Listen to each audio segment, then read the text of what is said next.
The room upstairs. Megan needed a fresh start. After a tough breakup and leaving her high-stress job, she moved to a small town in the countryside.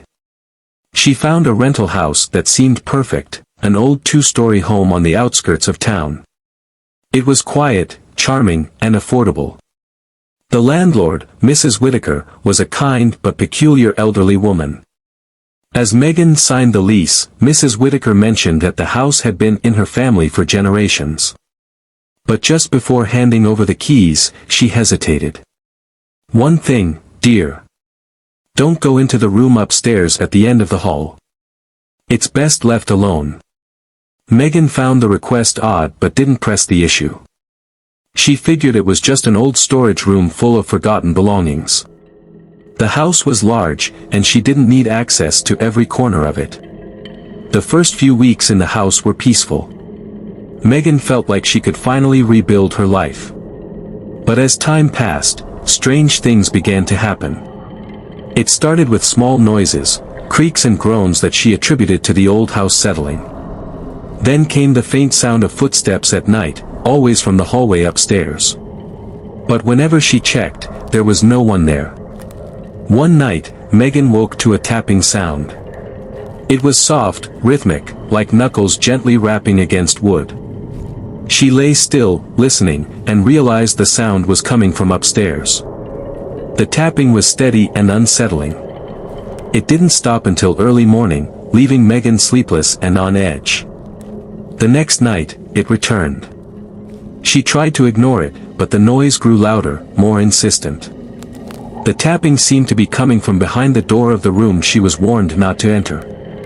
Her curiosity gnawed at her, and finally, after a particularly sleepless night, she decided to investigate.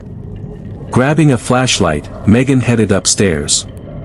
The hallway was cold, colder than the rest of the house.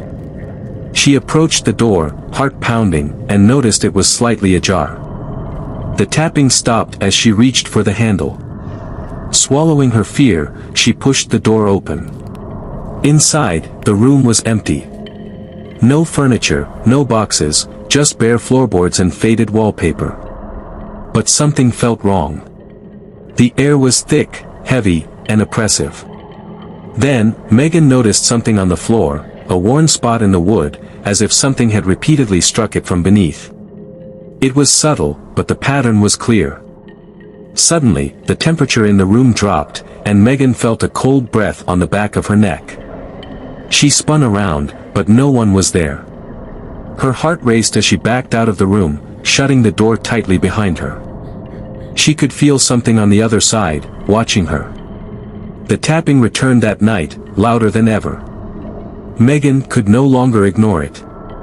She called Mrs. Whitaker the next morning, hoping for an explanation. "You didn't go into that room, did you?" Mrs. Whitaker asked, her voice tense with concern. "I did," Megan admitted. "I had to. The tapping, it won't stop." Mrs. Whitaker sighed deeply. "I warned you for a reason. Years ago, my great-uncle lived in that room. He was troubled. Violent. One night, he attacked my grandmother. She locked him in there for her own safety, but he never stopped trying to get out.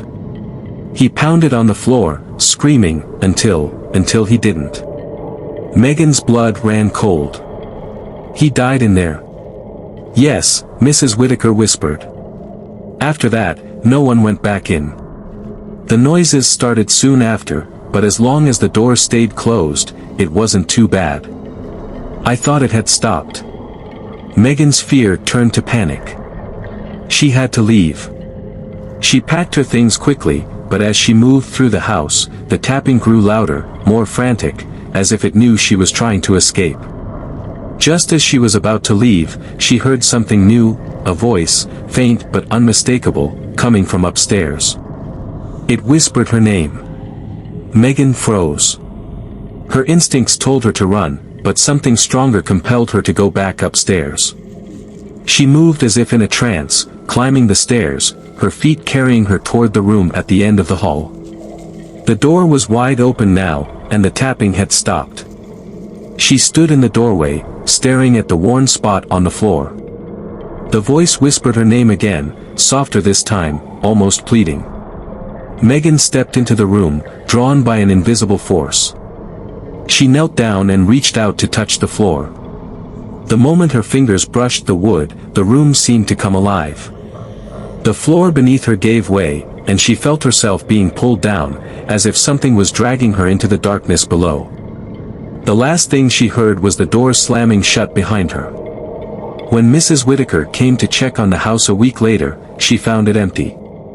Megan's car was gone, and there was no sign of her. The house seemed undisturbed, except for the door to the room upstairs. It was slightly ajar, and from inside, Mrs. Whitaker could hear a faint, rhythmic tapping.